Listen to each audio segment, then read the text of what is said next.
October. Peter, I never had something in school excite me before, but the plant unit we did with Mr. T had me fired up. We grew these bean plants from seeds, and once they got big enough, we started doing different tests with them. Variables, Mr. T called them. First, we stuffed the plants in boxes, and with just a tiny hole on the side, we waited to see what the plants would do after a few days in the dark. Anna had a meltdown about it. I don't want to put mine in a box, she cried. Mr. T had to take her out in the hall to calm her down.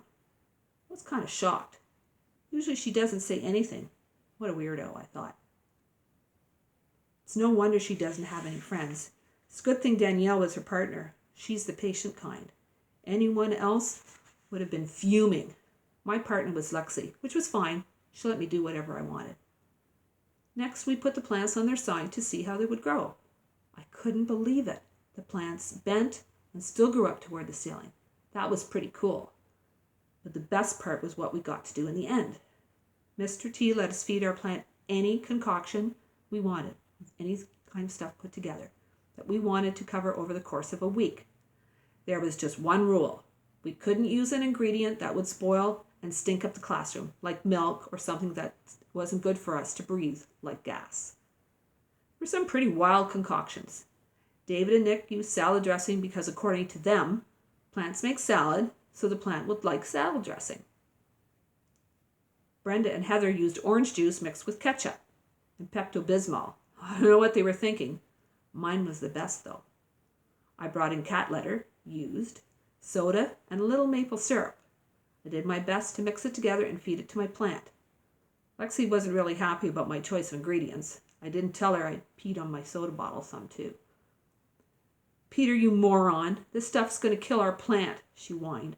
Shut up. You never cared about the plant before, I said. Well, I care now, she said. Lexi, maple syrup comes from trees. I drink soda a lot, and I'm growing, and farmers put animal manure on their fields all the time. So zip it. It's going to work. Our plant was dead in 2 days. Danielle and Anna did the best.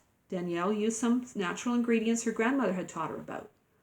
Something the old-time farmers really did use, I guess. Danielle lives on a farm, so she had a big advantage. Her concoction worked.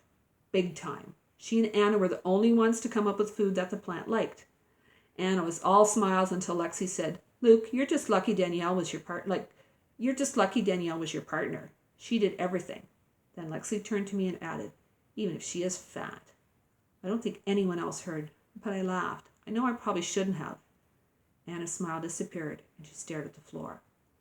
Poor old Luke sure tried. I think he put too much brain power in it, and he's got a lot of brain power.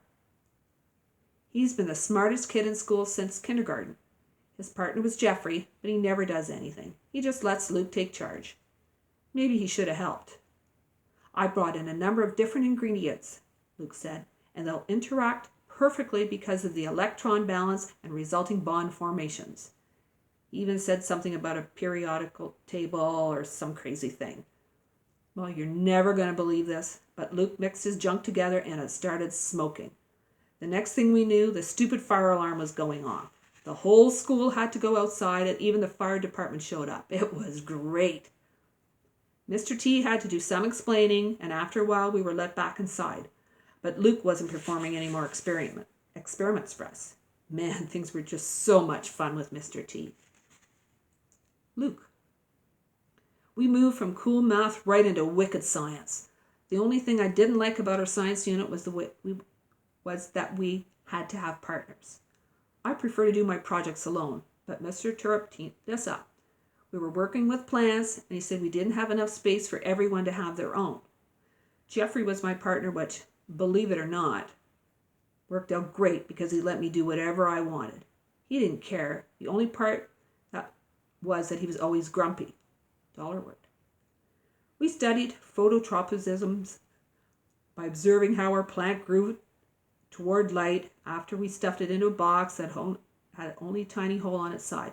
Then we studied geotropism by observing how our plant grew toward the ceiling, even after we tipped the plant on its side for a few days. And then we were given the opportunity to study a variable on our own.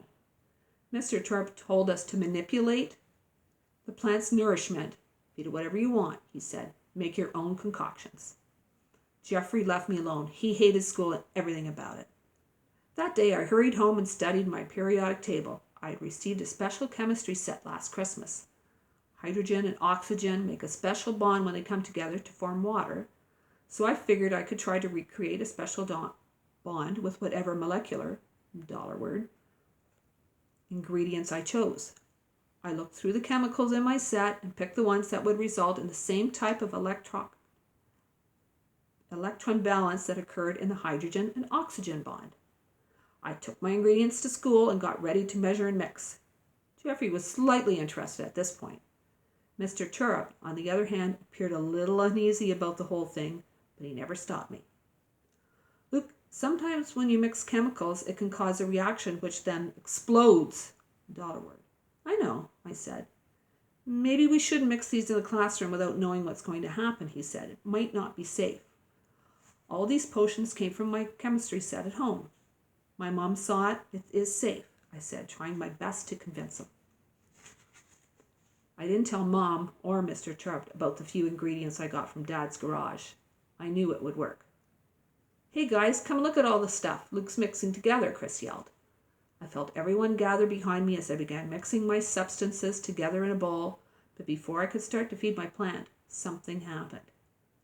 First, the bowl started feeling warmer, then hot. The potion turned dark green, then gray. It started bubbling, first slowly, then rapidly. I knew this was bad. Back up, everybody, back up, get away from it, Mr. Terupt ordered. Smoke started billowing from my concoction. Then the screech of the fire alarm pounded against my ears. The only other thing I heard was Peter laughing. This is awesome, he yelled. Way to go, Lukester. Outside, everybody outside, Mr. Terupt ordered. I was done for. I was sure of it. Wrong again. Mr. Terupt spoke to Mrs. Williams and took the blame for everything. He even stood up to the fire marshal, who always walked through the building after an unannounced fire alarm. The marshal wanted our $word posters taken off the hallway walls. He claimed they were a fire hazard. Jeffrey thought this confrontation was a big deal. Did you see Terupt say no to that guy? He said. He refused to take our posters down. I saw, I said, and I saw flashbacks of smoke pouring out of the bowl. I knew I wasn't ever going to be a botanist. $word. That's someone who studies plants. At least Jeffrey had gotten excited about something. I wish Mr. Terupt hadn't trusted us so much, but it was because he was a first-year teacher and didn't know better. But I don't think that was it. I think it was a case of him being a special teacher. Jeffrey. Luke was trying to feed our plant. I saw the smoke rising. I knew it was going to happen. Terupt did too, because I saw him go to the windows right away. Not fast enough, though. The alarm still went off. The whole school had to go outside because of Luke. When we came back in, some guy was walking down the hall with our janitors, Mr. Loomis and Mr. Ruddy. Terupt sent us into the classroom, but he stayed in the hall. I hid by the door to listen. All of it, the man yelled. I want all of it off the walls. He was pointing to our math posters. Mr. Loomis looked at Mr. Terupt. You heard him, he said. I'm not taking them down, Terupt said. Do you know who this is? Mr. Ruddy said. This is the fire marshal. Terupt said, I don't care who it is. I'm not taking them down. He looked at the fire marshal and said, you have no idea how hard my kids worked on this. He was pointing at our posters. He was pointing at my poster. It had one word on it, stupid, and it wasn't even a $word. All of a sudden, I felt bad because I hadn't tried on Terupt's project. There were some more words said, but then the fire marshal left. The poster stayed. I hope he felt stupid. Terupt came back into the room. Peter was out of his seat. Mr. T, you just told that guy off, Peter said, dancing around. That was awesome. No, I didn't, Terupt said. Get in your seat. You shouldn't have seen that. But I saw it and I heard it. Terupt stuck up for us. There's always posters up in the school halls, and they're never fire hazards. I think the fire marshal was just mad about our false alarm, and I think Terupt knew that too. He wasn't going to get pushed around. Our hard work mattered to Terupt. Even mine. I owed him now. I had to try, even if only a little. Anna. I didn't want my plant to die. I didn't want to put it in a box. Everybody was staring at me. I started crying. Mr. Terupt looked at me. took me out into the hall. Anna, what's wrong? I don't want to kill my plant, I blurted out. My back slid down the wall and I put my head in my hands. We're not going to kill your plant. Mr. Terupt knelt down in front of me. Yes, you are, I said. If we put it in the box, it's going to kill it. We'll take it out before he dies, he promised. No, I don't want it hurt. Tell you what, Anna, let's do the experiments that are lined up for your plant.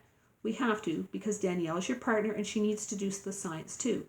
Then when we're all done, I'll let you take my plant, our control, the one we don't have to do anything to. I still didn't like the idea of hurting my plant, but I liked the idea of getting the control. I think he saw my hesitation. Plus, since you're working with Danielle, I have a feeling that your plant is actually going to be just fine. I didn't know Danielle that well. She's never been in my class before. She seems nice. I like her. Sometimes she's friends with Alexia. I don't know why. I'm glad I'm partners with Danielle and not Alexia. I've never been in Alexia's class, but I can tell she's mean. All the girls listen to her, though. Katie, Emily, Heather, Natalie, all of them. Not me. I stay away from her. My mom had warned me not to get involved in that popularity stuff. She was ostracized once. It means that no one wanted anything to do with her. That means nobody wanted to be friends with her. My mom told me it was like there was a big group of people holding hands in a circle, and she was never let in. She always had to stand outside the circle. Mom doesn't ever want that to happen to me. Because when she was 16 and pregnant with me, I can tell that she still hurts inside from all of it. Even her own parents shunned her. That's why she quit school shortly after I was born and moved out.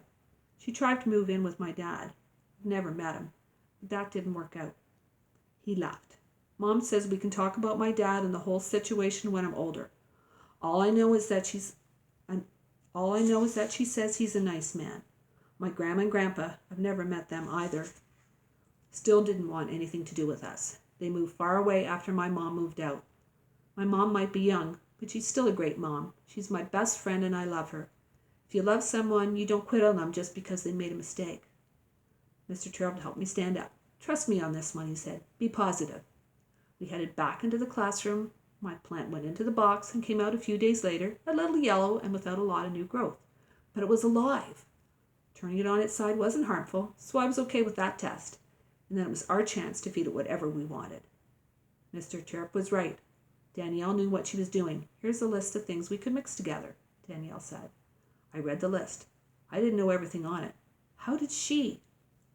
My grandmother helped me with it, she said. She's always been good at growing things. She's the reason we have successful crops on the farm.